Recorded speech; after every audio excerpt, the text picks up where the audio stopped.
Hello दोस्तों, आप सभी का स्वागत है। आज हम जो पिछले वीडियो में आर्थिक सर्वेक्षण पढ़ाए थे उसके आगे पढ़ाएंगे। अगर आपने मेरा पिछला वीडियो नहीं देखा है तो आप मेरे प्लेलिस्ट में जाइए, वह वीडियो अवेलेबल है। पहले उस वीडियो को देखिए, तब इसको देखिएगा, तब इससे लाभ होगा। वीडियो शुरू करने से पहले मैं एक ही बात कहना चाहूँगा कि आप किसी भी एग्ज़ाम की तैयारी कर रहे हो, उस एग्ज़ाम को तैयार करने के लिए यानी उसमें पास करने के लिए आपकी अपनी इच्छा शक्ति का दृढ़ होना जरूरी है और आपकी रणनीति का सही होना जरूरी है। ये दोनों चीज़ अगर आपके पास है तो आप उस एग्ज़ाम को पास कर सकते हैं, चाहे जो भी आप एग्ज़ाम दे रहे हैं। अपनी इच्छा शक्ति को आप गिरने ना दें, डे टू डेट उसको बढ़ाइए, यही हम कहेंगे। चलिए अब इस वीडियो को शुरू करते हैं। विश्व में सबसे ज़्यादा प्रवासी किस देश में जाते हैं? तो विश्व में सबसे ज़्यादा प्रवासी जो है पूरे विश्व से अमेरिका में जाते हैं। याद रखिएगा, प्रथम स्थान पे है। 18% लोग पूरे विश्व से यहाँ पे जाते हैं रोजगार के लिए, ठीक है। दूसरे स्थान पे जर्मनी है और तीसरे स्थान पे सऊदी अरब है। पूरे विश्व से यहाँ पे लोग जाते हैं। क्रम से पूछे तो अमेरिका पहले स्थान पे, दूसरे स्थान पे जर्मनी और तीसरे स्थान पे सऊदी अरब। अब है कि विदेशी पर्यटक भारत में किस देश से सबसे ज्यादा आते हैं? तो विदेशी पर्यटक जो है भारत में सबसे ज्यादा बांग्लादेश से आते हैं। यह हमारा पड़ोसी देश है। पहले पूर्वी पाकिस्तान था, लेकिन अब जो है इसे बांग्लादेश के नाम से जाना जाता है। भारत के सहयोग से यह आज़ाद हुआ था। तो याद रखिएगा, बांग्लादेश से ही सबसे ज़्यादा पर्यटक जो है भारत में आते हैं और दूसरे स्थान पे यूएसए यानी अमेरिका से आते हैं। तो ये आपको याद रखना जरूरी है। उसके बाद है कि विश्व में सबसे ज़्यादा पर्यटन किस राज्य में सबसे ज़्यादा आते हैं, यानी ये हो गया कि भारत में किस देश से सबसे ज़्यादा पर्यटक होते हैं।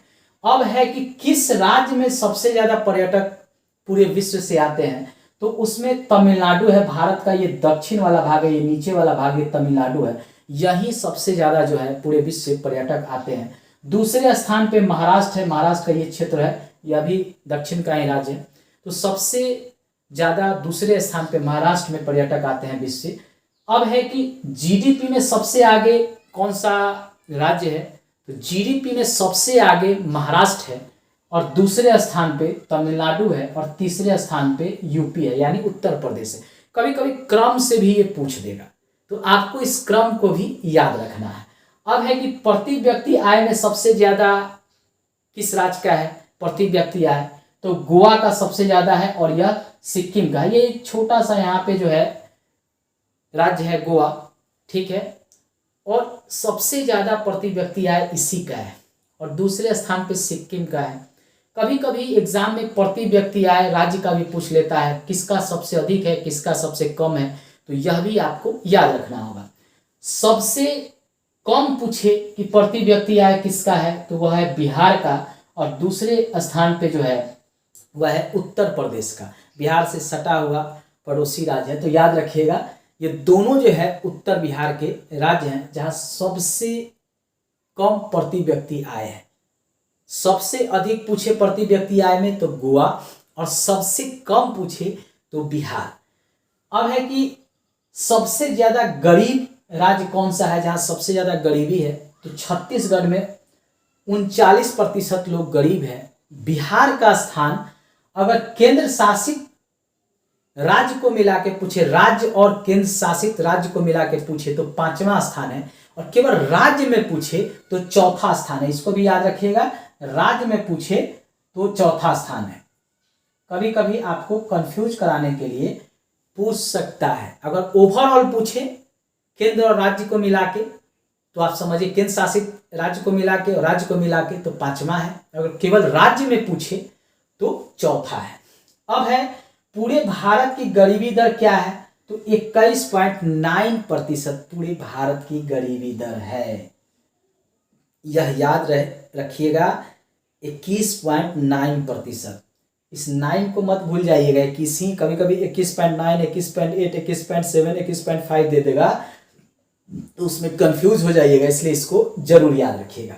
मछली उत्पादन में भारत का स्थान पूरे विश्व में कौन सा है? तो दूसरा स्थान है। वहीं दूध उत्पादन में भारत का कौन सा है? तो पहला स्थान है। अंडा उत्पादन में कौन सा है, तो तीसरा स्थान है। मांस उत्पादन में कौन सा है, तो पांचवा स्थान है। कभी कभी ये बार बार एग्जाम हॉल में पूछ लेता है कि पूरे विश्व में भारत का, कभी पूछ लेगा दूध उत्पादन में क्या है, तो पूरे विश्व में भारत का दूध उत्पादन में पहला स्थान है, अंडा में तीसरा स्थान है, मांस में पांचवा स्थान है। अब मछली उत्पादन में पूछे तो दूसरा स्थान है, इसको भी याद रखिएगा। अब है कि सबसे ज्यादा कर्जदार देश कौन सा है, तो अमेरिका सबसे ज्यादा कर्जदार देश है। आप जो सोचते हैं कि अमेरिका का जो अर्थव्यवस्था है वह बहुत अच्छा है और पहले स्थान पे अर्थव्यवस्था में आता है, मतलब वहाँ पे सब चीज़ जो है सभी लोग जो है संपन्न है, लेकिन ये सबसे ज़्यादा कर्जदार देश भी है, क्योंकि यह हमेशा युद्ध में उलझा रहता है, हमेशा जो है कुछ ना कुछ इस तरह का काम करता रहता है कि इसको कर्ज लेना पड़ता है। तो सबसे ज़्यादा कर्जदार पूछे पूरे विश्व में तो वह अमेरिका है। अगर पूछे कि भारत जो है स्वास्थ्य पर कितना खर्च कर रहा है, तो 1.5% अपने जीडीपी का खर्च कर रहा है स्वास्थ्य पर। ठीक है, कोरोना के बाद जो है स्वास्थ्य के क्षेत्र में भारत सरकार ने ज्यादा ध्यान दिया है। ठीक है, वही शिक्षा पर पूछे कि जीडीपी का कितना खर्च कर रहा है, तो 3.5% भारत कर रहा है। यह भी जो है प्रश्न पूछा जा सकता है कि पहले शिक्षा पे कम खर्च किया जाता था, लेकिन इधर जो है शिक्षा पे ज्यादा से ज्यादा खर्च करने का सरकार का योजना है। अब है राजकोषीय घाटा जो है 2020-21 में भारत का क्या रहा है, तो 9.5% रहा है। वहीं जो है राजकोषीय घाटा 2021-22 में भारत का 6.8% रहा है। देखिए, भारत का जो हम बजट इससे पहले पढ़ाए थे, तो उसमें आप जाके जो है देख लीजिएगा, मेरे यूट्यूब के प्लेलिस्ट में अवेलेबल है, वहाँ हमने इसको डिटेल से पढ़ाया है। एक दो बार अगर आप देखिएगा तो आपको वहाँ से भी लाभ मिलेगा। अब है सबसे ज़्यादा फॉरेक्स रिजर्व किस देश के पास है, तो वह चीन के पास है और भारत का स्थान इसमें चौथा है, यह भी याद रखिएगा। सेवा क्षेत्र में जहां निर्यात में भारत की हिस्सेदारी पूरे विश्व में 3.5% है। सेवा क्षेत्र में याद रखिएगा, सेवा क्षेत्र, ठीक है, सेवा क्षेत्र में ये भारत का हिस्सेदारी है। अगर पूछे कि भारत का प्रवासी पूरे विश्व में कितना है, तो वह 3.6%। प्रवासी का अर्थ है कि रोजगार के लिए भारत से कितने लोग जो है पूरे विश्व में गए हैं, तो जितनी भारत की जनसंख्या है उसमें 3.5% लोग रोजगार के लिए पूरे विश्व में गए हैं। अब है कि भारत से पर्यटन किस राज्य में सबसे ज्यादा आता है, भारत से, विश्व से नहीं, भारत से यहां पूछ रहा है। तो भारत से सबसे ज्यादा पर्यटन उत्तर प्रदेश में आता है और दूसरे स्थान पे जो है तमिलनाडु है। याद रखिएगा, एक उत्तर भारत का क्षेत्र है, एक दक्षिण भारत का क्षेत्र है, यानी पहले स्थान पे यूपी उत्तर प्रदेश और दूसरे स्थान पे तमिलनाडु। अब है घर तक पीने योग्य पानी पहुंचाने का लक्ष्य भारत सरकार का कब तक है, तो 2024 तक है। इसको याद रखिएगा, हर घर तक भारत सरकार जो है पीने का पानी पहुंचा देगा। अब एनआईपी लाया गया है, ये एनआईपी जो लाया गया है तो इसके अध्यक्ष कौन थे, अतानु चक्रवर्ती के द्वारा यह समिति गठित किया गया था एनआईपी के लिए, उसके ये सदस्य थे यानी उसके प्रमुख थे अतानु चक्रवर्ती। पूछ लेगा एनआईपी जो गठित किया गया था उसके प्रमुख कौन थे, तो अतानु चक्रवर्ती थे, इनको याद रखिएगा। 2021 में चालू खाता सरप्लस जीडीपी का कितना भारत का रहा है, तो 2% रहा है। देखिए, सरप्लस रहने का कारण है कि भारत सरकार का ये सोच है कि जितना हम आयात करें उससे ज्यादा हम निर्यात करें, ताकि हमारा जो घाटा होता है, व्यापारी घाटा होता है, वह न हो।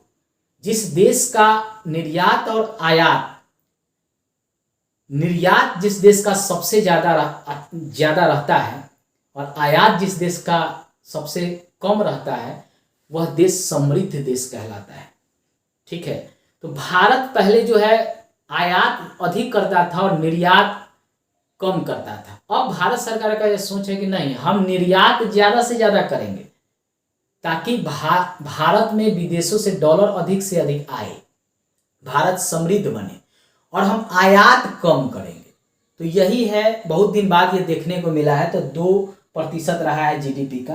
अब है कि भारत का विदेशी कर्ज, अभी भी भारत पे विदेशी कर्ज रहेगा, क्योंकि भारत को भी अपनी योजना को चलाने के लिए कर्ज लेना पड़ता है IMF से, विश्व बैंक से, न्यू डेवलपमेंट बैंक से, बहुत सारे ऐसे हैं जहाँ से उसको कर्ज लेना पड़ता है भारत को। यह कर्ज कुछ समय के लिए भी होता है और लंबे समय के लिए भी होता है। तो अभी भी भारत के ऊपर जो है 556.2 US डॉलर का भारत के ऊपर कर्ज है। आप इसको एक बार जो है स्क्रीनशॉट ले लीजिए। देखिए, आज हमने भारत का आर्थिक सर्वेक्षण जो 2020-21 है उसको पूर्णतः पढ़ा दिया है।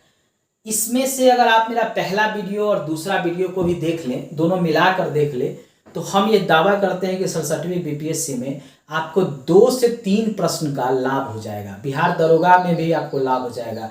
अन्य PCS चाहे UPSC हो, हरियाणा हो, राजस्थान PCS हो, वहाँ भी लाभ होगा। UPSC में भी आपको लाभ होगा। अन्य छोटे छोटे जो एग्जाम होते हैं SSC, बैंकिंग, रेलवे, उसमें भी इससे जो है 1-2 प्रश्न आपको देखने को मिल जाएगा। मैं यही कहूँगा कि मेरे YouTube पे जाइए, मेरे अन्य वीडियो को भी जरूर देखिए। लास्ट में यही कहेंगे, लाइक, सब्सक्राइब और शेयर जरूर कीजिएगा। इससे हमको मोटिवेशन मिलता है वीडियो बनाने के लिए। आप जब हम इस वीडियो को देखते हैं और नोटिफिकेशन में जाकर कमेंट करते हैं, तो हम भी सोचते हैं कुछ अच्छा से अच्छा वीडियो आप तक लेकर आए, जिससे आपको सभी एग्जाम में लाभ मिले। धन्यवाद दोस्तों।